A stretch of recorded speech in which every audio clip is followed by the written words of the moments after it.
ओम श्री साईराम। ओम श्री साई ज्ञान सिद्धिदाय नमः। आत्मज्ञान प्राप्त करून देणाऱ्या श्री साईंना आमचा नमस्कार असो।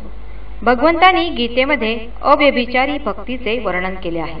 जेव्हा एखादा भक्ताचे मन भगवंत सोडल्यास इतर कोणत्याही भौतिक गोष्टीकडे जात नाही, तेव्हा ती अव्यभिचारी भक्ती होते। अशा संपूर्ण शरणागत भक्ताला भगवंत आत्मज्ञान प्राप्त करून देतात। साईंच्या शिर्डी अवतारात असे काही मोजके भक्त होते ज्यांना साईनाथांनी आत्मज्ञान प्राप्त करून दिले। त्यामध्ये म्हाळसापती, श्यामा उर्फ माधवराव देशपांडे व सौ लक्ष्मीबाई खापर्डे अशी मंडळी होती। म्हाळसापती हे संन्यस्त वृत्तीने राहणारे खंडोबा मंदिराचे पुजारी। शिर्डीमध्ये सर्वप्रथम त्यांना दर्शन देऊन त्यांच्या मुखातून आओ साई म्हणजे साक्षात ईश्वर असे उद्गारही काढविले व त्यांचा उद्धार केला। गोपिकांच्या केसातूनही कृष्ण कृष्ण ऐकू येत असे। माधवराव देशपांडे साईनाथांबरोबर हीच तादात्म्यता पावले होते।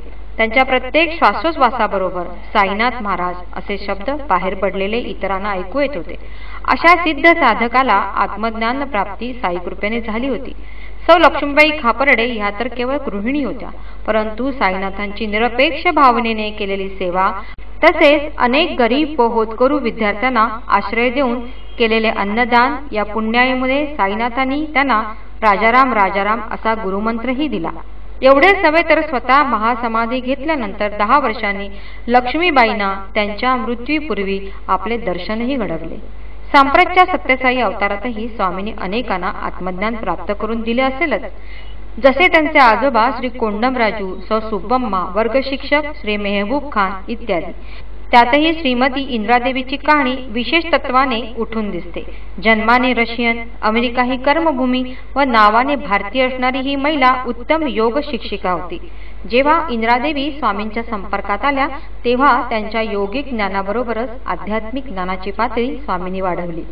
एवढेच नव्हे तर त्यांना नुसतीच स्फटिकमाळ नव्हे तर मंत्र जपही सांगितला। आपला कृपाप्रसाद म्हणून नुसतीच विभूती न देता विभूतीचे अक्षय पात्र साक्षात करून दिले आणि या सर्वांवर कळस म्हणजे आपत प्रसंगात एखाद्या व्यक्तीला नवसंजीवनी प्राप्त करून देणारी शक्तीही प्राप्त करून दिली। हे उदाहरण एकमेवा द्वितीयच ठरावे। अशा या थोर महिलेला आत्मज्ञान प्राप्त झाले नसेल तर नवलच। ओम श्री सत्यसाई नाथार्पणमस्तु।